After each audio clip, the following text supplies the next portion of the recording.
Eres más de lo que crees que eres y las cosas no son tan difíciles como crees que son. Al final, eso les puede servir mucho. Porque sí, todo sector tiene su complejidad.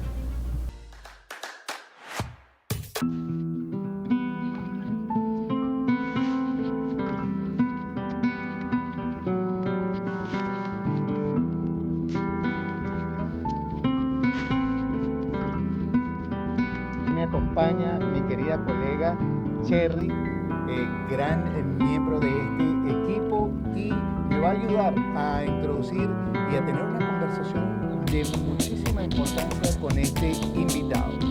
Hoy, Gracias, Valdemar. eso.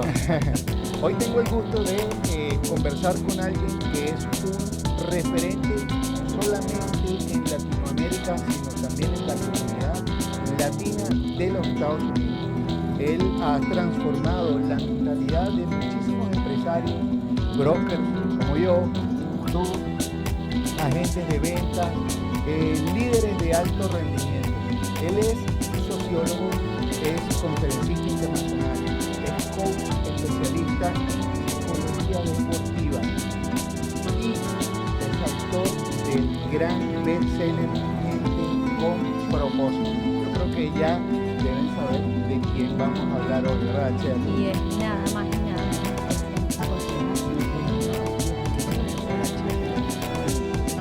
Hola, Valdemar. Yo feliz de estar aquí con ustedes.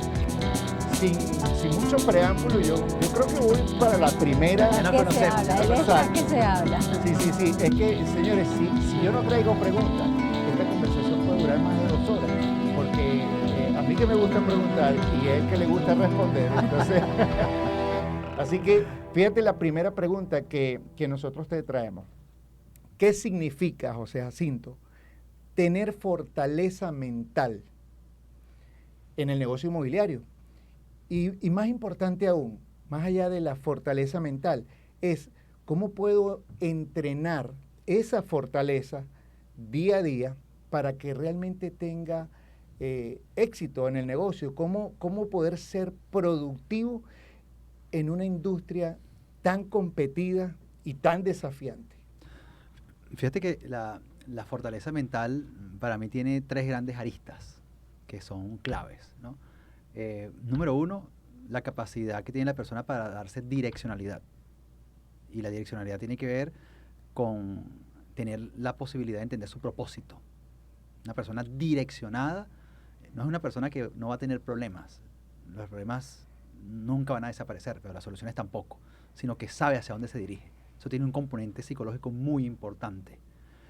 De hecho, Víctor Frank lo decía, el ser humano puede soportar cualquier cosa menos no saber hacia dónde se dirige. Lo segundo importante es la capacidad para enfocarse que una persona pueda tener. Eso también es una capacidad mental que se desarrolla, pero con entrenamiento.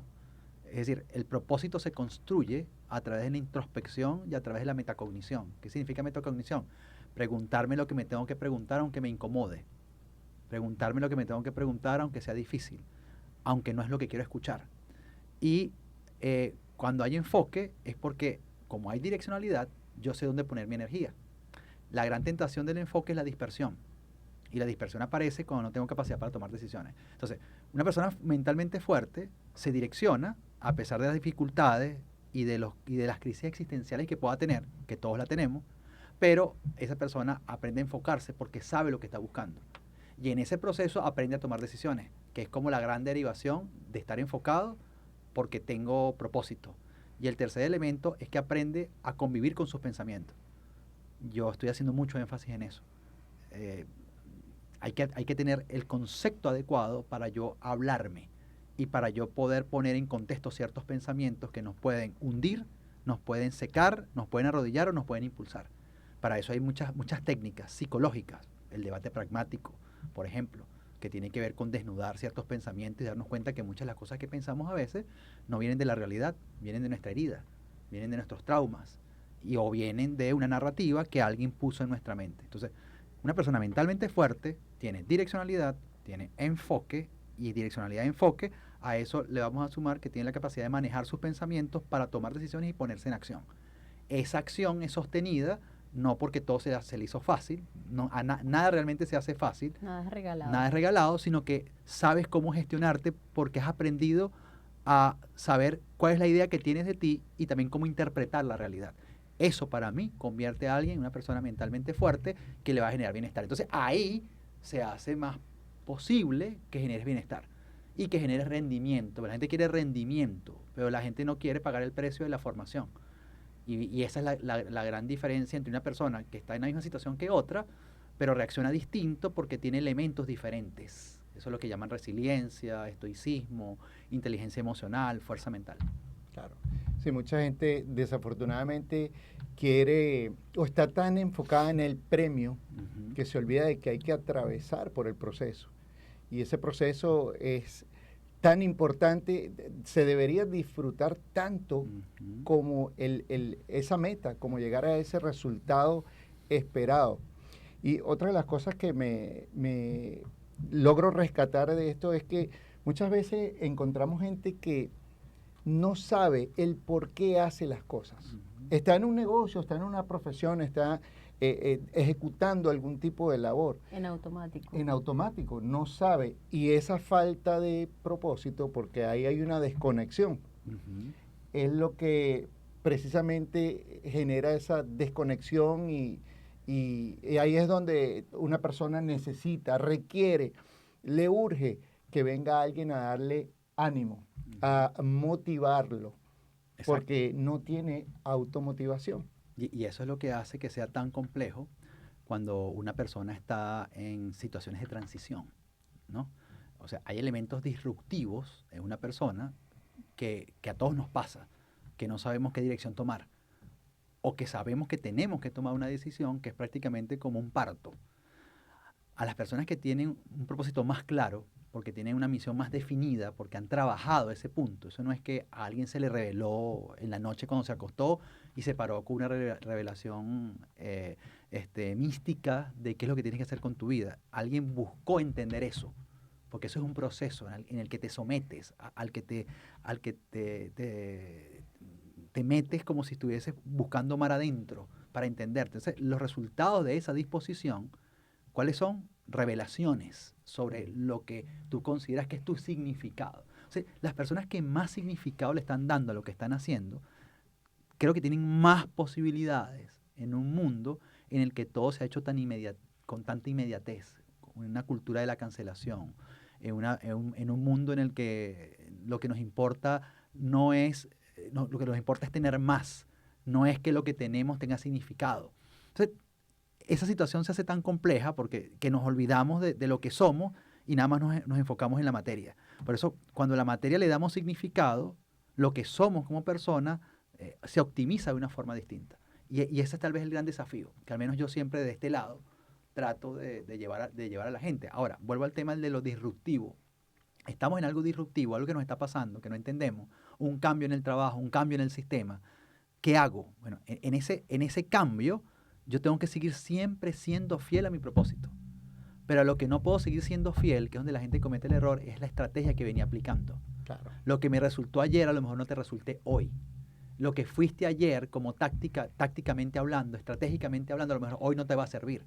Tener esa capacidad para decir, no me va a funcionar, tengo que cambiar. Pero no, es modificar y transformar esa estrategia y esa táctica, pero siendo fiel a mi propósito. Al propósito no se le es desleal a lo que se puede cambiar para poder subsistir y mantenerte en un momento disruptivo es la estrategia de la táctica. Claro. Si yo tengo esa flexibilidad, la persona puede tomar la decisión. Ahora, a gente le cuesta tomar decisión. ¿Por qué? Porque mucha gente está sufriendo lo que yo llamo el mito de la certeza absoluta. Hay gente que no está tomando la decisión porque necesita tener garantías absolutas para hacer algo. Y eso no existe. O sea, no puedes tomar una decisión con garantías absolutas porque eso es un mito. Eso es un mito que se convierte en síndrome. Entonces, hasta si yo tengo 100% de seguridad, yo lo hago. Bueno, no lo vas a hacer porque claro, no existe, es un mito. Las certezas absolutas lo que hace que mucha gente se detenga, no avance. En cambio, cuando tú digo, ok, no tengo certezas absolutas, pero tengo una idea clara de por qué lo voy a hacer. Entonces, tomo riesgos. Claro. La famosa parálisis por análisis. Por sobreanálisis. Hay gente de tanto pensarlo, sencillamente no ejecuta. Y José Jacinto, tú en tus conferencias hablas de normalizar el fracaso. ¿Cómo un ser humano o un agente de bienes raíces o alguien que esté dedicado a las ventas puede normalizar el fracaso? Sí, fíjate que yo creo que ese es uno de los grandes escollos que están viviendo con mi experiencia aquí en los Estados Unidos con los realtors, los agentes inmobiliarios en español, que a veces uno trabaja Sí. con gente en Venezuela y gente trabaja aquí, pero el realtor, ¿cuál es ese gran escollo? El gran escollo es que no terminamos de aceptar algo que tenemos que legitimar. Y me niego a legitimarlo porque de alguna manera es como sostener mi incapacidad para tomar decisiones. Recuerda que una de las cosas que más impide que tome decisiones es el miedo a fracasar. Entonces yo tengo que darle a mi miedo por fracasar un marco de certeza. Es decir, yo tengo que decir, este miedo que tengo a hacer algo no es miedo, es prudencia. Es sensatez, es un disfraz, porque la mente funciona así. Entonces, cuando tú le dices a la persona, legitima tu fracaso, hay gente que no lo entiende. Claro. ¿Por qué? Porque además el fracaso no existe, dicen algunos, ¿no? Para tratar de quitarle peso a algo que nos estorba tanto desde el punto de vista del movimiento. Sí, es incómodo, es incómodo. Entonces, Aceptarlo. aceptarlo. Entonces, por eso que hay gente que le pone otros nombres. No, no existe el fracaso. Aprendizajes. Aprendizaje. Y de hecho, recuerdo la forma exacta en lo que tú lo explicas, dices que es aprendizaje, sí, Hacemos autopsia. la autopsia, exactamente. Solamente, porque si no, usted no aprendió nada. Exactamente. Simplemente Pasó por el pasó. fracaso y se quedó en el fracaso. Exactamente. ¿Y cómo crees tú que lo podemos usar como combustible? A ver, primero la aceptación. O sea, yo acepto, principio número 1, yo acepto que es tan legítimo. Fallar como acertar. Es válido. Es la vida. Eso es parte de la salud mental. Porque si no, entras en negación. Lo primerito. Bueno, sí, tengo que aceptar. Que de hecho es lo primero que yo trabajo en el deporte. Y más en el béisbol, que es un deporte donde hay que lidiar con el fallar. Al menos los bateadores, que son los que más se someten a esto. Porque en la defensiva es distinto. No se permite mucho que un fildeador en el béisbol profesional falle muy seguido. Porque es distinto al que está bateando. La aceptación. Segundo, una vez que acepte, la responsabilidad de hacer la autopsia. Que es la revisión de por qué yo estoy fallando. Y yo corregir. Porque eso es muy sabroso. Ay, legitima el fracaso, pero sigo fallando en lo mismo eternamente. Entonces ya hay una irresponsabilidad, ¿no? Yo me hago responsable. Y como dice la gente de Google, fail fast, falla rápido, learn fast, fix fast. Falla rápido, aprende rápido y arréglalo rápido. Pero no te quedes ahí. Esa es la responsabilidad. Y tercero, si eso lo hacemos, tenemos lo que hace falta para que el fracaso no nos siga deteniendo. ¿Sabes qué es? La confianza. Porque para yo poder entender esto que estoy diciendo, yo tengo que confiar primero en lo que yo represento. Segundo, tener un entendimiento de cómo funciona la realidad. Porque si yo estoy asumiendo que yo no puedo fallar, yo ya estoy negando la realidad. Porque la realidad, parte de la realidad es, y de vivir en sociedad, y de convivir con otros, y de intentar hacer cosas, es que puedo fallar. Ahora, ¿qué es fracaso? Es un resultado infeliz. ¿Qué es éxito? Es un resultado feliz. ¿Qué es lo que es éxito? Resultados. ¿Qué es lo que es fallar? Resultados. Ahora, el problema es, una cosa es que tú falles y otra cosa es que tú te sientas un fracasado. Lo digo de otra forma. Una cosa es fracasar y otra cosa es que te sientas fracasado. Cuando yo vinculo las dos, ahí también comienza otro problema existencial. Porque yo vengo e intenté algo. Yo estoy en este programa y fallé diciendo una idea o me equivoqué con una palabra o una frase o después me di cuenta que no comuniqué lo que yo quería comunicar. Esas cosas pueden pasar. Uno va minimizando el error porque uno va tomando experiencia y uno va avanzando. ¿Está bien? Pero si yo salgo del programa y digo que por haberme equivocado con respecto a una estructuración semántica que yo hubiese querido decir distinto, yo voy a asumir que yo soy un fracasado, yo estoy pasando una línea innecesaria. Repito, una cosa es que tú falles en algo. Yo fui con un cliente, intenté cerrar con un cliente, no se dio. Y otra cosa es que porque no se dio, tú te creas un fracasado. O sea, si esas líneas las separamos, la persona puede obtener paz. Ahora, ¿por qué paz? Y aquí voy con esta premisa que yo vengo hablando para el sector de ustedes, no sé si ustedes están de acuerdo. Cualidad número 1 para mí, para un realtor o para un broker en estos tiempos aquí en Estados Unidos. hay gente que no está comprando no porque no tenga dinero, hay gente que no está comprando porque no tiene paz. Y los brokers y los agentes y los realtors tienen que convertirse en agentes de paz. Es decir, lo digo de otra manera. Amén. Lo digo de esta manera. A ver, una persona cuando va a comprar tiene miedo. Eso está más que comprobado. Incertidumbre. O sea, ese miedo está en su sistema nervioso. Si yo como realtor tengo miedo, él que tiene miedo lo va a percibir incluso inconscientemente. Claro. Por algo que se llama en la neurociencia el cerebro primario. Entonces, yo estoy contigo y algo de ti que, por ejemplo, la mujer, que una de las cualidades que le encanta en un hombre es la seguridad que le proporcione. Y la seguridad no se da porque, a veces por elementos externos, es que se percibe por cómo habla, por cómo se mueve, por cómo responde. Y tú tienes una paz, que no sabes exactamente cómo llegó ahí, pero él te transmite esa paz. Bueno, los realtors y los brokers necesitarían colocarse lo que yo llamo el perfume de la confianza. Correcto. Porque si salen a la calle con todo este contexto social que tenemos en este momento y no transmiten eso, no importa que el cliente tenga dinero, no importa que tú te sepas todo lo que tengas que decir de tu trabajo, si tú no sabes transmitir eso, que es muy emocional, y que tú lo vivas internamente, la persona se va a alejar. Entonces es más fácil decir, bueno, se fue porque esa persona es un desleal, se fue porque no sabía qué quería, se fue porque yo le caí mal. No, fíjate. Si no estás vendiendo más, es porque algo estás dejando de hacer. Pero eso nadie lo quiere reconocer, porque reconocer eso significa asumir responsabilidad. Si no estás vendiendo más, es porque cada día estás intentando menos. Tampoco lo quieren reconocer. Y si no estás vendiendo más, es porque tu perfume no es un perfume de confianza, sino un perfume de inseguridad. Pero ¿cómo se quiere? Entonces vamos a trabajar. Aquí, ¿te quieres hablar con la verdad? Ok. Porque hay gente que sí está vendiendo, eso no quiere decir que no tenga escollos, dificultades, pero hay gente que tiene tanta confianza que está caminando. Y hay gente que se está deteniendo todo el tiempo. Entonces hay gente que se aleja de ti no porque lo hiciste mal en el procedimiento. Hay gente que se aleja de ti porque no le diste paz. Wow. Porque no le diste confianza. Dura realidad. Y se van. Claro. Se van. Sí, total. Es que no, fíjate, eso de hecho, es algo básico en el negocio y nosotros muchísimas veces al equipo le decimos, ¿qué vendemos, señores? Seguridad, confianza. Confianza, porque la primera venta que nosotros hacemos es la de nosotros mismos.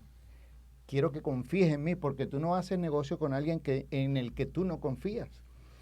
¿Y cómo se adquiere confianza primero en uno mismo? Con el conocimiento. Si no te has preparado, difícilmente tú vas a poder hablar con alguien y le vas a proyectar esa confianza que esa persona necesita para tomar acción. Exactamente. Y eso me conecta con algo que también tú lo has hablado muchísimo y es la inteligencia emocional.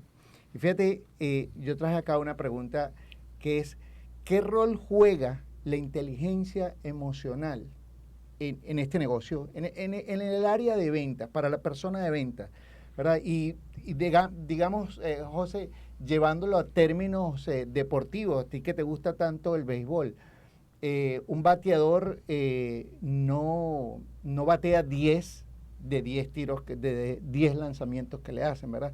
¿Cómo lo llevamos al negocio? Bueno, primero, yo siempre que hablan de inteligencia emocional, hay que citar a Daniel Goleman, que fue el gran creador de un concepto que creo que le abrió espacio a eso. Yo realmente, fíjate que hablar de entrenamiento mental no es exactamente hablar de inteligencia emocional, ni tampoco de fortaleza emocional. Pero quien tiene inteligencia emocional tiene más posibilidades, obvio, de fortalecerse mentalmente y emocionalmente, ¿no? Porque la inteligencia emocional es una inteligencia más que podemos tener como otras que existen. Hay gente que tiene una inteligencia, el IA, en inglés, ¿cómo se dice? El coeficiente intelectual. Exacto. Ese coeficiente intelectual es una persona que por naturaleza tiene una capacidad para retener información increíble. Bueno, ese es un tipo de inteligencia. La inteligencia emocional es otro tipo de inteligencia. ¿En qué consiste la inteligencia emocional? Que es básica. Eso también se cultiva, se desarrolla. Capacidad para adaptarse en grupo. Uno reconoce a una persona con inteligencia emocional en su capacidad para trabajar en equipo. Una capacidad para resolver conflictos. Ahí eso habla de la inteligencia emocional. También una persona empática es una persona con inteligencia emocional. Porque la inteligencia emocional tiene que ver con la capacidad que tiene alguien de ir más allá de sí mismo y de poder entender el contexto. a su alrededor. Entonces, claro, en el mundo de un realtor la inteligencia emocional es clave para leer el contexto social y para leer el contexto individual, que es psicología y sociología. Si la persona no tiene inteligencia emocional, le va a costar leer los códigos, los estereotipos, los arquetipos sociales e incluso las dinámicas de las personas desde lo personal a lo colectivo y de lo colectivo a lo personal. O sea, la inteligencia emocional juega un rol importante en la capacidad para adaptarme. ¿Por qué? Porque en el tema de crear confianza, que lo es todo en un realtor, la confianza se genera por la capacidad para crear vínculos.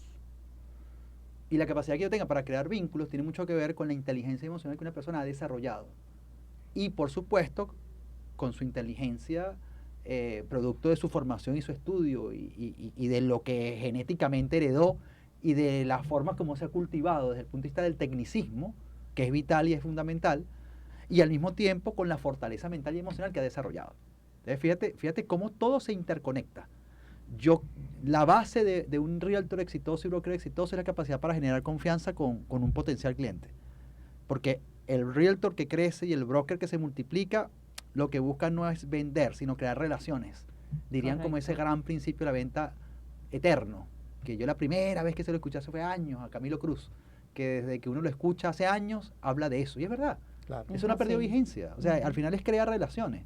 Pero yo creo relaciones ¿cómo? A través de la dinámica sociológica de cómo crear confianza. Vínculos, que es la capacidad para relacionarme, la capacidad para construir con el otro, para crear interdependencia en distintas formas y modelos. Pero a veces reducimos vínculos a una parrilla. A veces hay organizaciones que todo lo reducen a una parrilla o a un compartir. Sí. Está bien, esa es una forma de crear vínculos, pero hay otras muchas necesarias, como por ejemplo la comunicación real, efectiva.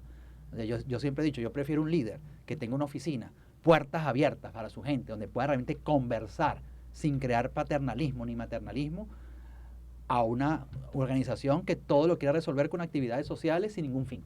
Claro. Fíjate algo, José, yo había interpretado, y tú me dirás si realmente tengo algo de algo correcto aquí en esta afirmación que yo voy a hacer. Yo siempre he pensado, al hablar de inteligencia emocional, y de hecho lo describía, cómo te comportas cuando las cosas no salen como tú estabas esperando. Te derrumbas. ¿Qué pasa cuando se te cae un negocio? Esperabas. Claro, total. Hay gente que se derrumba, duda, dice, bueno, ¿será que es que yo soy para esto? Sí, yo no soy para este negocio. O no estoy lo suficientemente preparado para lograr un negocio. Esa inteligencia emocional, ¿verdad? Yo lo describía o lo interpretaba como cómo actúas cuando las cosas no salen. Porque es muy fácil tener muy buena, es muy fácil tener buenas emociones cuando todo marcha bien. Claro. Lo que pasa es que, claro, vuelvo al concepto, te repito, yo trato siempre de ir a los conceptos y el concepto enseñado de esto lo tiene Daniel Goleman en su libro y él habla de que la inteligencia emocional tiene varios rostros. Uno de esos rostros es la capacidad que tú tienes para relacionarte contigo mismo. Otro rostro de la inteligencia emocional es tu capacidad para relacionarte con el otro. Otro rostro de la inteligencia emocional es tu capacidad para tú relacionarte con el ecosistema. Otro rostro es cómo tú te desarrollas de manera sistémica. Es decir, la inteligencia emocional se mueve en distintas facetas. Obvio, la inteligencia emocional es la capacidad que yo tengo para resolver algo que va más allá de mi tecnicismo. Pero ahí es cuando yo puedo tener inteligencia emocional. ¿Para qué me puede servir la inteligencia emocional? Por ejemplo, para construir el estoicismo, que es un concepto aparte. Están interconectados, pero tienen su autonomía conceptual. Igual la resiliencia, que es esa capacidad que tiene una persona de soportar y de reinterpretar las circunstancias. Los resultados. Entonces, una persona con inteligencia emocional tiene más posibilidades de convertirse en estoica. Y tiene más posibilidades de convertirse en resiliente. Y tiene más capacidad para enfocarse, porque su inteligencia le da para enfocarse mejor. Porque su inteligencia le da para ser más estoico, porque su inteligencia le da para ser más resiliente, pero no es la misma cosa, no son sinónimos. O sea, son conceptos primos hermanos, se necesitan entre sí. Una persona puede tener mucha inteligencia emocional, pero igual, si no cultiva lo que acabo de decir, sigue estando débil. Una persona puede tener mucho esto. Ahora, dudo que una persona que llegue al estoicismo, que llegue a la resiliencia, que llegue a la fortaleza mental, a la capacidad para enfocarse y a una direccionalidad por un propósito firme, con una misión y un significado claro, no tenga inteligencia emocional. Y ahí quiero tocar un punto, porque ¿crees tú que pasa que hay veces que gente con mucho talento no tiene resultados y gente que tal vez con menos habilidades llega a lograr unos resultados increíbles? Bueno, porque si tu talento no va más allá de tu capacidad de sostener en el tiempo, pues los talentos se desinflan. Y los mejores ejemplos son el deporte. Hay talentos extraordinarios que tienen una fecha de que se caducan. ¿Por qué? Porque bueno, el talento por sí mismo tiene una fuerza, pero tiene patas cortas. O sea, finalmente, el talento siempre tiene que ir acompañado con un bienestar psicológico, lo que llamamos salud psicológica, lo que llamamos salud mental, y la salud mental tiene que ver con el contribuir a todo esto. Una persona que se trabaja su inteligencia emocional, una persona que integra su inteligencia, digamos, biológica, o su inteligencia común, con su inteligencia emocional. También está la inteligencia y la perseverancia. La perseverancia. Hay un libro que habla de las 4 inteligencias, y la perseverancia es un tipo de inteligencia. Imagínate. En sí mismo es un tipo de inteligencia. La resiliencia para algunos es un tipo de inteligencia. ¿Por qué? Porque la tienes que desarrollar. Entonces, imagínate a alguien que cultive las 4 inteligencias o las 5 inteligencias. Bueno, es una persona que va a tener más posibilidades de interpretar el contexto.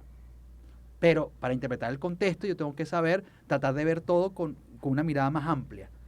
Y no solamente mirar el árbol, sino mirar el bosque. Claro. Entonces, en este mundo, para el Realtor, que es la materia de ustedes, necesitamos gente, por eso yo vengo insistiendo con los programas que hemos hecho. Porque al final, ¿qué es lo que buscamos? Que la gente entienda, que esto también está comprobado, está estudiado. Hay gente que piensa, mientras más dinero tenga, más feliz voy a ser. Hoy está más que demostrado que mientras más feliz sea, de repente más dinero puedo tener. Correcto, sí. ¿Entiendes? ¿Por qué? Porque al final, y eso genera un 31% de rendimiento en la persona. Porque una persona feliz tiene más posibilidades de lograrlo. Una persona no feliz no es que no lo logre, porque hay muchos no felices que lo logran, pero después terminan ahogados en su propio triunfo. Y que eso no se puede, como dice, you can fake it, no lo puedes disimular, el que no estés feliz o el que estés haciendo un trabajo con pasión, con felicidad. Claro, pero ¿sabes qué es lo complicado? Que cuando todo se pone difícil, tú sigas teniendo ese entusiasmo. Y ahí es donde la mayoría se cae. Porque todos tenemos nuestras luchas y nuestros desafíos psicoemocionales, existenciales. ¿Quién no tiene el desafío existencial? Porque al final todos tenemos que reconocer que tenemos vacíos. Y una de las cosas, y lo digo por mí, que a veces más nos genera complicación emocional es resistirnos a los vacíos. O sea, hay vacíos que están presentes todos los días en nosotros y que estamos tratando de llenarlos. A lo mejor hay que entender que no hay que llenarlos, Valdemar. Lo que hay que entender es que hay que vivir con ellos. Claro. Y usar esos vacíos para que nos den el entusiasmo de seguir adelante. Eso lo decía Lacan. La falta de lo que me falta es mi combustible para avanzar. Es decir, lo que me está faltando yo lo veo como inspiración para ir por más, aunque a lo mejor no llegue ese más, pero tengo una razón para seguir. Correcto. Que es la falta. Entonces, ¿qué es lo que siempre pide? El amor nunca tiene falta, por ejemplo. Pero, ¿qué es lo que sí tiene falta? El deseo. Si yo deseo, es porque algo me está faltando. Y esa es la gran diferencia entre deseo y amor. El amor no tiene falta, el amor lo que tiene es construcción. Pero el deseo tiene falta, pero qué bueno, porque el deseo a lo mejor no me va a dar lo que quiero, pero ¿sabes qué te va a dar? El entusiasmo de luchar por eso. Que si llego o no, eso es otra cosa. Si llego es ganancia. Total. Fíjate qué compleja puede llegar a ser la mente del ser humano, pero a la vez creo que hay una sencillez mágica en todo esto y yo creo que a veces el ser humano es que se complica la vida por su resistencia a aceptar, a entender y sobre todo a aprender, porque uno de los grandes liberadores que yo he encontrado a lo largo de mi vida es aprender. Aprender, cuando tú aprendes algo, te liberas, porque ya se apaga ese ruido de no saber o de interpretar, porque mucha gente malinterpreta conceptos y resulta que se tortura la mitad de su vida. Así es. Ahora, hablando nuevamente de propósito, ¿verdad? A mí me gustaría, digamos, dar aquí como una especie de forma de identificar cuando estoy actuando en propósito, cómo yo puedo y cómo las personas que nos están escuchando a través de estas pantallas, nos están viendo a través de estas pantallas, cómo van a identificar si están actuando sobre el propósito o están operando desde el miedo, desde la escasez, o están operando desde el liderazgo. ¿Cómo lo puedo identificar eso? Sí, buena pregunta. Yo creo que, y voy a ver a la cámara porque creo que esto hay que decírselo a mucha gente, ¿no? Yo creo que sabes que vives en propósito cuando sostienes lo que vienes haciendo por tiempo. Creo que estás viviendo en propósito cuando, a pesar de las circunstancias, te das tu valor. Porque de hecho, la base para monetizar, si nos vamos a términos más comerciales, lo número uno para que alguien aprenda a monetizar lo que hace es el valor que se tiene. ¿Cuánto vale tu tiempo, tu si hora? No, si yo no me doy valor, a ver, ¿a qué me refiero con valor? Tener una narrativa lo suficientemente poderosa que te ponga en movimiento. O sea, es tener una idea de mí que realmente me ponga en perspectiva, que me haga sentir estable, consecuente, querido, respetado, a pesar de las circunstancias. Ahora, ¿cómo sé yo que alguien está en propósito? Porque sostiene. Por eso yo respeto a la gente con trayectorias, ¿no? Yo, por ejemplo, esto que yo hago, ¿cuánta gente ya no viene en el camino intentando hacer esto? Creyendo que se hacía esto era para ganarse unos reales. ¿Cuánta gente no empezó a tomar este oficio como que, bueno, yo soy actor, ahora me meto a predicador emocional o a motivador para buscarme unos reales, porque como soy famoso la gente me va a ir a ver. Claro. Lo iban a ver 1, 2, 3 veces, después la gente no pagó más una entrada para verlos porque no era su talento, no era su don, no era su llamado. ¿Cuánta gente en el mundo de ustedes no pasa igual? ¿Cuántos años tienen ustedes haciendo esto? Muchos. Sí. Entonces, cuando tú ves que alguien ha sostenido algo, tú ves ahí propósito. Y por supuesto, si ha sostenido algo, es porque tiene direccionalidad, pero también es porque se tiene confianza. A eso me refiero con valor. O sea, yo me doy valor.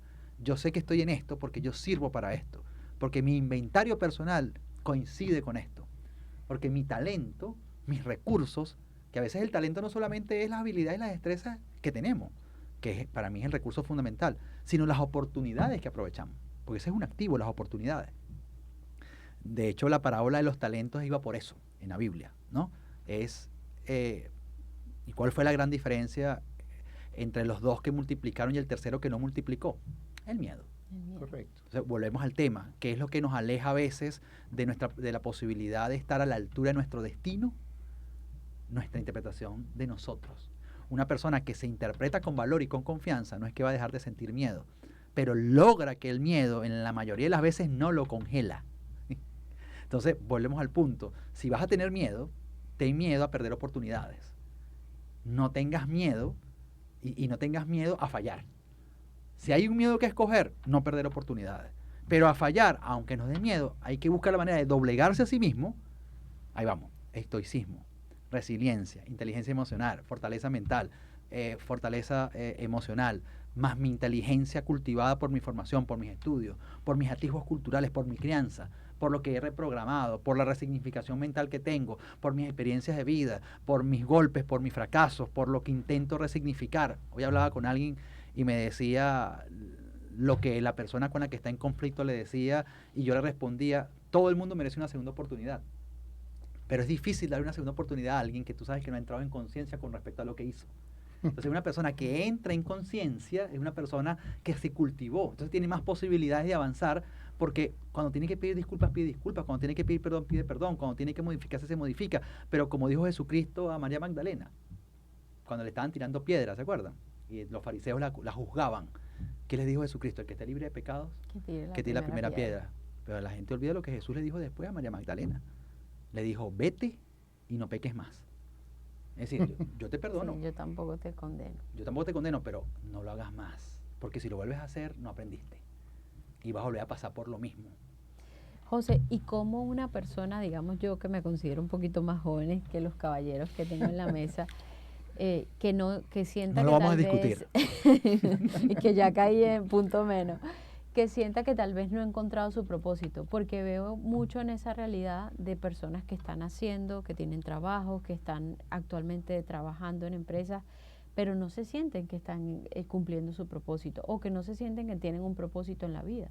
Sí, de repente hay gente, Cherry, que no ha llegado a esa comprensión, no es porque no se ha cruzado con su propósito.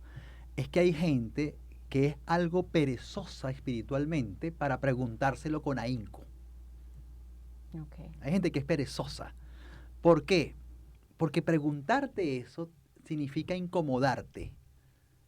Porque es posible que las respuestas que tú tengas, porque lo he vivido como persona que hace coaching y que está uno a uno con alguien, es hacerte preguntas que nunca te has hecho. Incómodas. Sí, entonces lo incómodo te puede llevar a respuestas que tú desconocías o que tú creías que no eran así, y esto te tiene que llevar a una transformación. Eso significa trabajar e irme por ahí. Entonces yo prefiero no descubrir algo de mí, No prender la luz. no prender la luz, porque eso me va a generar un compromiso de trabajo. Y prefiero quedarme como estoy. Total, así he sobrevivido 40 años, 50 años, qué carrizo. Total, Y si me he wow. mantenido, pues seguiré así. Pero hay gente que va más allá y dice, ¿sabes qué? Tengo la curiosidad. ¿Sabes qué? Algo en mí no está bien. Algo en mí me está diciendo que falta algo. Yo voy a buscarlo. Ajá, ok, es cierto, lo me meto a buscarlo y esos vacíos nunca van a dejar de existir. Pero nada más el hecho de buscar responder esos vacíos ya me hace crecer más. Porque yo me conozco más, porque yo me entiendo más. Pero hay gente que tiene 40, 50 años frente a una persona de 25 años y frente a la de 25 años tiene más conciencia porque se hizo las preguntas clave sobre qué quiero, hacia dónde voy. Claro, hay otros elementos, el elemento socialización, el elemento crianza, el elemento familia, el elemento sanidad interna, el elemento traumas, el elemento contexto social, el elemento espiritual, la capacidad de interpretación. Hay gente que tiene una capacidad intuitiva y una capacidad para interpretar cosas increíbles que tiene que ver con la inteligencia emocional. Claro. Es decir, hay muchos elementos alrededor, pero toda persona, no importa su característica, tiene la posibilidad de hacerse las preguntas que quiera, porque para eso existe la mayéutica socrática, que es hacerse las preguntas que uno quiera. Y al final, la metacognición, que en psicología conductual es hazte las preguntas que te tienes que hacer.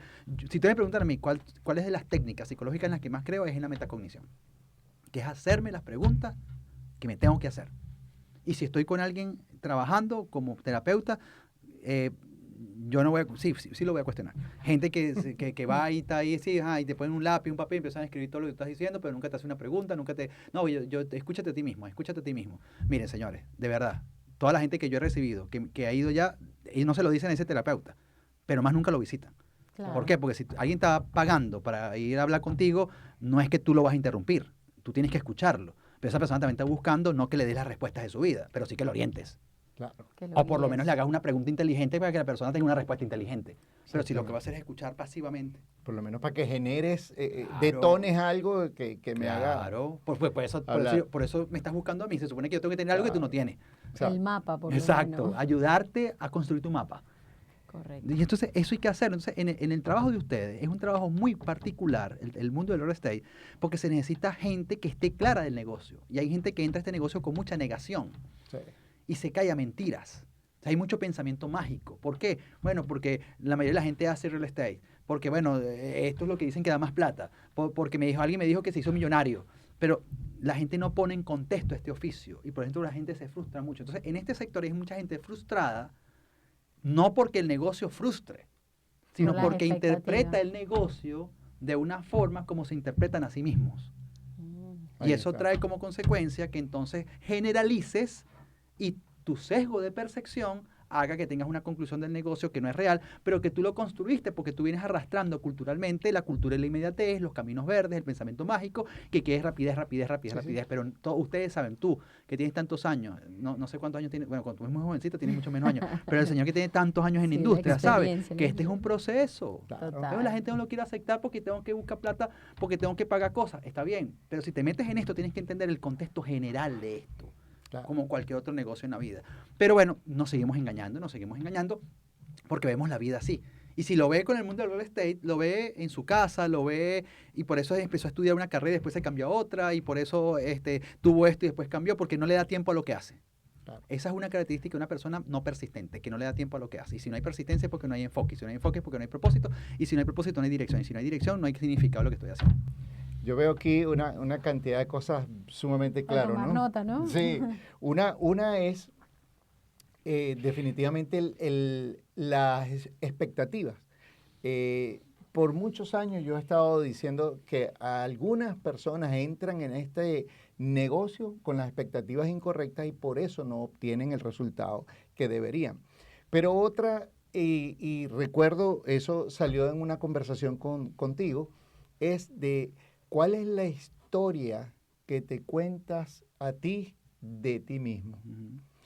Es increíble, a veces tú puedes, de hecho, tú puedes hacer ese ejercicio, porque tú lo has hecho muchísimo seguro, de Sí. preguntarle a alguien, ok, cuéntame de ti, y te cuenta una historia dramática, de dolor, donde tú no ves ni un poquito, no ves ni un ápice de éxito, de De resiliencia, buenos momentos. de buenos momentos. Entonces tú dices, claro, esta persona lo que lleva es un morral lleno de piedras a cuestas. ¿Cómo puede tener confianza? ¿Cómo puede tener fe? ¿Cómo puede creer en sí mismo? Si ese concepto tan negativo es lo único, esa es la imagen pues que tiene de sí mismo. Ujú. Terrible, ¿no? Claro, mira, hay algo que se llama saldo vital. El saldo vital es una de las prácticas que más se aplica en la psicología cuando las personas entran a la famosa crisis de los 40, ¿no? Ojo, este concepto de saldo vital, no importa que no tengas 40, también puede servir para ti. También puedes pasar por eso. Claro, exactamente. Pero ¿qué es lo que es el saldo vital? El saldo vital es lo que se sugiere y lo que se recomienda cuando una persona está en la famosa crisis de los 40. Porque en esa edad, bueno, yo estoy en esa edad, tú también, ¿no? Sí. Está saliendo. En esa edad, ¿qué pasa? Uno puede entrar en una depresión involutiva. ¿Por qué? Mira cómo funciona. La persona viene de repente, esto pega con más fuerza a los 40. Por eso se llama la crisis de los 40, hombre o mujer. En la mujer tiene un significado mucho más profundo, porque hay un cambio hormonal brutal que hace que esto se acelere y sea más agudo, más profundo y más insondable. Entonces, por eso la mujer también tiene que tener mucha conciencia de sus estados hormonales para poder contextualizarlo en la parte psicológica y emocional y unirlo a la parte biológica. Entonces, viene la persona y comienza a hacer una evaluación de su vida de repente. De repente un día se puso a pensar y su mente, a través del sesgo de negatividad, lo lleva únicamente a lo que no ha logrado. Porque cualquiera que haya llegado a los 40 y hasta el más pintado va a decir algo que no ha logrado, porque no se le ha dado. Claro. Y yo he escuchado gente que tiene de repente todo el dinero del mundo y tiene todo el éxito del mundo y te cuenta algo por lo que se siente frustrado porque no lo ha logrado. O sea, la gente que piensa que porque alguien tiene dinero ya no le falta nada. Y no es así.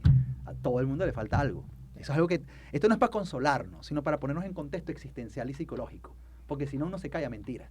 Claro. A veces luchamos con cosas que no podemos luchar porque no las vamos a poder vencer. La tenemos que resignificar, más nada. Para seguir, como el tema de la muerte, nos vamos a morir. Exacto. Si no lo quieres creer es tu problema. Pero yo le doy un significado a la cosa para que yo pueda caminar mientras esté vivo de la mejor manera. Okay. Entonces, vengo yo y le digo, esta persona hace el saldo vital. Ahora, ¿qué es el saldo vital? Saldo vital es, yo empiezo a decirme todo lo que está mal. Porque la mente funciona así. Entonces, tú comienzas a enumerar, haces hasta como una lista como de 20 cosas que no logré. Y la persona, cuando se pone a recordar todo lo que no ha logrado, ¿qué le genera? Ansiedad, tristeza. Angustia. Y si no se maneja esa angustia, hasta enojo, caes en una depresión. Le llaman depresión involutiva. O sea, ¿cuál es la propuesta ante esa situación? Aplicar saldo vital. Esa es la propuesta. El concepto de saldo vital es muy bueno. ¿Sabes por qué? Porque dice lo siguiente. Saldo vital es poner en equilibrio lo que ha pasado con mi vida. Okay. Una parte de tu mente viene y te dice todo lo que no has logrado. Cosa que es verdad. Pero ¿qué es saldo vital? Usted se recuerda todo lo que sí ha logrado. Ser inventario. Exactamente. Y entonces creas una lista y dice, porque, repito, una parte de tu mente a través del sesgo de confirmación y el sesgo de negatividad, porque hay una vaina que ni siquiera la psicología puede explicar, que el cerebro siempre está pensando en lo peor. Entonces, el cerebro te recuerda todo lo que no has logrado. Y tú si te pones a prestarle atención a eso de manera absoluta, te deprime. Claro. Porque en verdad no lo has logrado, pues. Y otras las maximiza. Entonces vengo yo en mi ejercicio de formación psicoemocional y digo, ya va. Tienes toda la razón. Esto. Pero te voy a explicar lo que yo sí he logrado. Así se tiene uno que hablar a sí mismo. Eso se llama saldo vital. Yo he logrado esto, y por eso me siento orgulloso. Entonces, ¿qué busca el concepto? Que la persona se equilibre. Y que lo que no he logrado no lo vea como algo malo, como algo desafortunado, sino como que me quedan muchas cosas por hacer. Y yo que le doy resignificación. Ese concepto es poderoso. Hablé con alguien, con esto termino la idea. Me llamó, angustiado, estas personas con las que uno trabaja personalmente. Y me empieza a decir todo lo que le está pasando, que todo está mal. Entonces, como yo conozco el concepto, yo le dije, yo lo detuve y le dije, dime algo bueno que haya ocurrido contigo y con tu familia en las últimas 2 semanas. Porque ya en 15 minutos me tenía hasta atormentado. Deprimido. Yo le dije, dime. Entonces paró y me dijo, bueno, que me compré por primera vez una casa aquí en los Estados Unidos, con mi familia. Que es algo grandísimo. Por supuesto. ¿Cuál es la cifra de la gente? ¿Cuánta gente le logra aquí comprar una casa en Estados Unidos? Bueno, no es la mayoría. No, estás entre la gente más que de la mitad. Más de la mitad, pero esta Exacto. es una cifra importante, no todo el mundo lo logra. Hay gente que tiene 20 años aquí y no lo logra. Ujú. Y segundo, bueno, que mi hijo salió bien, graduado, con becas, no sé qué más. Entonces yo me empezó a contar todo lo bueno. Y yo le empecé a escuchar. Yo le dije, y esos no son motivos para estar agradecido. Yo sé que lo otro está pasando, pero es que te tienes que hablar con saldo vital. Porque si no te hablas con saldo vital no vas a poder avanzar, porque quieras o no, siempre va a haber cosas que faltan. Pero la falta tú la interpretas con tu inteligencia emocional, con tu fortaleza mental y con tu fortaleza emocional. Ese es el mensaje que hay que darle a la gente. En este negocio la gente se frustra mucho porque no aplica saldo vital. Sí. Y porque no se ha hablado, no se ha dicho por qué está en este negocio. O sea, el otro drama de este negocio es que hay gente que está haciendo esto, pero no le ha dado significado a lo que hace. Tú tienes que darle significado a lo que estás haciendo. Tu único significado no puede ser vender para tener un cheque para pagar los biles. Es que no puede ser. Porque si yo únicamente hago esto por dinero, vas a ser un ser profundamente vacío y diseccionado. Porque el hombre y la mujer necesitan significado social, necesitan significado espiritual. Necesito sentir que lo que hago va más allá del dinero. Si eso no ocurre, estoy sepultándome psicológicamente y emocionalmente. Pero la gente no quiere entender eso porque la gente dice, no, es que si yo hable, Jim Carrey lo decía, ojalá todos tengan la fama y el dinero que yo he tenido. Eso no lo es todo. Pero el dinero es importante, sí, nos deja una cuadra de la felicidad, como decía alguien. Es verdad, pero lo otro también es importante. Entonces, ¿cómo hacer ese equilibrio? Esa es la búsqueda. Eso se llama saldo vital. ¿Y cómo lo podemos traer a una gente que tiene un largo periodo de tiempo sin vender o sin hacer ninguna transacción o sin ver resultados en este caso? Si no ha tenido resultado, te repito, si no estás vendiendo más, es porque algo estás dejando de hacer. Si no estás vendiendo más, es porque cada día estás haciendo menos. Yo prefiero que alguien se hable así con esa responsabilidad, a que diga, no, estoy vendiendo más por el contexto externo. Eso lo trabajo yo en mis cursos, eso se llama personalización. Hay gente que está sumida en el pensamiento de nada depende de mí, porque yo soy víctima del contexto social. Obviamente que el contexto social suma o resta, no estoy diciendo que no, pero yo también creo que la última palabra sobre mí la pudiera tener yo, aunque el contexto social no me sume. Hay gente para quien el contexto social le suma muchísimo, pero aún así hay gente que le suma el contexto social y no hace nada. Correcto. Hay gente que no le suma nada y hace mucho. Eso quiere decir que hay un poder en mí superior al contexto social. Pero si yo me anclo a la idea de que nada depende de mí, yo no tengo responsabilidad. Entonces, la gente que no tiene resultados en algo y se ha eternizado el no resultado es porque, mira, te lo puedo asegurar, algo está dejando de hacer. O se perdió de su propósito hace tiempo. Porque cuando tú estás en un lugar donde estás por pasión, por convicción, por capacidad, por mística, por perseverancia, por ética laboral, por todas esas cosas que hacen falta, y tú lo estás haciendo bien, es imposible que tú no coseches.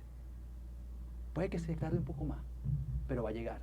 Yo nunca he conocido a alguien que está donde tiene que estar y que diga que toda su siembra ha sido en vano. En vano, sí.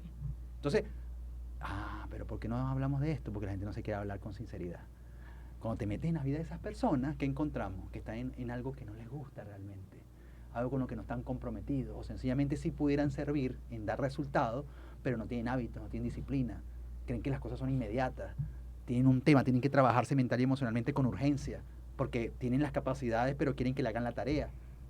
Y si todavía tienes dudas, busca a alguien que hace lo mismo que tú, que le vaya bien, o que ha echado para adelante, para que le sigas diciendo a tu mente que lo que te está diciendo no es verdad. Mira, eso, acabas de describir a los que yo llamo los profetas del desastre, que dentro del mismo contexto, o sea, estamos en el mismo mercado, en la misma ciudad, sin embargo ellos ven todo extraordinariamente mal. Y lo peor de todo es que siempre encuentran cómo justificar los resultados o la falta de resultados que tienen. O sea que es terrible ese, no sé si será un síndrome del profeta del desastre. Tú lo hablas hay Claro. 3 niveles, ¿no? Ajá, de eso le hemos hablado, ¿te acuerdas? Que Sí. cuando estamos hablando de todo eso que afecta nuestra forma de pensar y de ver la realidad, yo siempre he dicho que todo comienza con ser negativo. Exacto. Y todos tenemos nuestros momentos de negatividad. Todos lo hemos tenido. Y lo tenemos, de hecho. Porque hay días que son días malos. O sea, yo siempre he dicho que hay días que lo mejor que uno le puede pasar es acostarse a dormir. Por ejemplo, ayer hablaba con alguien y yo sentí que el día de ayer, las expectativas que yo tenía el día de ayer no se cumplieron en varias cosas, en mi agenda. Yo siempre hago agenda los domingos. Pero en lo que dediqué el tiempo, la otra parte, avancé. Y hoy empezando el día, ya empezó a compensar porque empezaron a pasar cosas que ayer no pasaron. Pasa que uno a veces, dependiendo del estado de ánimo y de la paranoia de cada quien, uno puede sentir que es un absolutismo total de todo está mal. Se dañó la semana. Es normal. Vamos a ver qué pasa mañana. Correcto. No, pero para eso también hay que tener un poco de madurez. Sí. Y recordar lo que dice la Biblia. Cada día tiene su propio afán. Cada día tiene su propio mal. Eso no lo dicen. Porque también a la Biblia la hemos romantizado desde lo teológico. No, claro, el Evangelio. Cada día tiene su propio mal. Basta su afán en cada día. O sea, ya enfócate. Y dale, resuelve. Y mañana veremos qué pasa. Eso de un día a la vez tiene mucho sentido. Sí. El día a la vez no es irresponsabilidad. El día a la vez es, el futuro no lo puedes cambiar. Planificas, estructuras, eso está genial, pero la verdad que lo que puedes controlar es lo que está pasando hoy. O sea, estar presente, ¿no? Claro. Encárgate de lo que Claro. hoy es. Exactamente, estar presente. Yo recuerdo un tema que tiene que ver con... No terminé la respuesta, pero ahorita está Ah, porque me dijiste lo del proceso autorrealizable. Cierto, Y no cierto. llegué ahí porque yo me pongo a hablar de No, tantas vainas. Pero perdóname. No, que no, te interrumpa. termínalo tú, que esto lo edita la chica. Rápidamente, estás, Ujú. estás en negatividad y la negatividad cuando no la controlas te lleva a ser una persona pesimista. O sea, para hablar de los niveles que me preguntaste. Correcto. O sea, muy negativa, como no lo controlo, no me di cuenta, ahora se convirtió en una persona pesimista. Es que es como una nube negra. Nada para él funciona. Todo Gente- está gris. Exacto. Y le pasa a mucha gente inteligentísima, que son los que se vuelven más pesimistas. Porque ahí Salomón tiene razón. Salomón decía que la mucha ciencia oprime, porque es mucho conocimiento. Entonces hay gente que perdió la capacidad para creer, porque tiene tanta información que destruye esa parte que es tan importante, que es el optimismo racional. Entonces, mucha negatividad pasa a ser pesimismo, pero pasa a ser un pesimismo crónico. Y la persona sigue creyendo que todo está bien. Ojo, las cosas van funcionando en su vida más o menos, pero comienza a secarse. Comienzan las cosas a no salir muy bien. Su decrecimiento es visible, pero es lento. Entonces no se da mucho cuenta porque incluso su decrecimiento lo interpreta como que es parte de la realidad porque a todo el mundo le está pasando. Y después entra a la profecía autorrealizable, es lo que tú hablas, el profeta del desastre. Es decir, yo necesito confirmar lo que creo que va a salir mal, que también se llama sesgo de confirmación. Entonces la persona se convierte en un profeta del desastre, en decir, Valdemar me está diciendo que yo sí puedo lograr esto y puedo lograr lo otro, no porque él me quiera engañar, sino porque él lo ha logrado y porque él sabe cómo hacerlo. Entonces yo digo, no, Valdemar lo que pasa es que me quiere manipular para que yo venda lo que él quiere que venda o para que yo surja lo que quiero que surja. Pero la verdad es que María Pérez estaba mal y como María estamos muchos, y no es verdad. Solo que él buscó a María como una referencia para él justificar su propia profecía sobre lo que está pasando en su vida para justificar que al final no se dio y él sentirse tranquilo. Y después de ese nivel están los pensamientos catastróficos, que es cuando la persona ahí Pasó ya, otro nivel, ya es el literal. doctorado, ya pierde paz, pierde tranquilidad, ya se desmorona en sí mismo, no puede sostener nada, no cree en nada, ya ahí realmente es muy difícil poder. Entonces esos son más o menos los niveles. ¿Cómo se puede revertir eso para dar soluciones? Bueno, trabajando el optimismo racional, trabajando, creando una narrativa con los pies en la tierra, pero que sea realista, que impulse tu valor y tu confianza, identificando pensamientos y creencias que definitivamente no nos sirven de nada, que vienen de las heridas y de los traumas, no vienen de la realidad, y entrando en un proceso de formación y capacitación psicoemocional, porque esto con lluvias motivacionales y con libros como El Deseo, por ejemplo, no vamos a salir para adelante. Sí, eso no es suficiente. José Jacinto, si tuvieras que condensar en una sola frase ya para finalizar el programa de hoy, una sola frase sobre la mentalidad que todo agente inmobiliario debería tener para poder ser un ganador en este mercado competitivo. ¿Qué le podemos decir? Yo lo diría así. Eres más de lo que crees que eres y las cosas no son tan difíciles como crees que son. Al final, eso les puede servir mucho. Porque sí, todo sector tiene su complejidad. Todo oficio tiene su grado de desafío. Pero también es cierto que una persona que vive en propósito, ¿qué es vivir en propósito? Es hacer lo que me gusta hacer, lo que mejor sé hacer y ganar dinero por eso. Si yo logro combinar esas tres cosas, yo voy a tener más posibilidades de tener una vida que se parezca más a lo que yo quiero. ¿Que vamos a llegar exactamente a todo eso que estamos deseando y necesitando? No lo sé. Recuerdo a Lacan. La falta de lo que me falta es mi combustible para avanzar. Lo bueno del deseo es que me genera carencia. Y lo bueno de la carencia es que quiero buscar más. Entonces voy por más. Lo maravilloso del deseo es que me moviliza. No me garantiza que voy a alcanzar las cosas. Lo maravilloso del propósito es que me da direccionalidad. Entonces, si estás ahí viviendo en eso que te gusta y que además sabes que sabes hacer bien, sea fiel a eso. El enfoque paga bien. Cálmese. Dele tiempo a lo que hace. Tome el riesgo por algo y hágalo crecer. No consigo otra forma en que uno pueda de repente... No, sí hay muchas otras formas, pero la que a mí me ha funcionado es esa. Fantástico. Pues mi querida Cherry y José Jacinto, hoy quiero cerrar con esto, con una frase que considero que es importante que toda persona, no importa en qué industria usted está, debe tener claro. No solamente la preparación técnica es importante, no solamente lo técnico. Hay que estar mental y emocionalmente preparado para poder ejecutar. Hay que tener un poco de inteligencia emocional, hay que manejar conceptos y yo diría que al final hay que tener un buen inventario de tus herramientas, de tus habilidades, destrezas y sobre todo tener una buena historia de ti mismo, porque al fin y al cabo eres la persona que más hablas contigo mismo. Así que eso proyectas. Waldemar, Cherry, muchas gracias. José Jacinto, un placer volver a compartir contigo, volver a tenerte por acá y mucho que aprender, de verdad que sí. Estamos en eso todos, aprendiendo. Muchas gracias. Gracias, Cherry, y gracias, Waldemar. Suscríbete si le gustan. No escriben si no le gustan. Y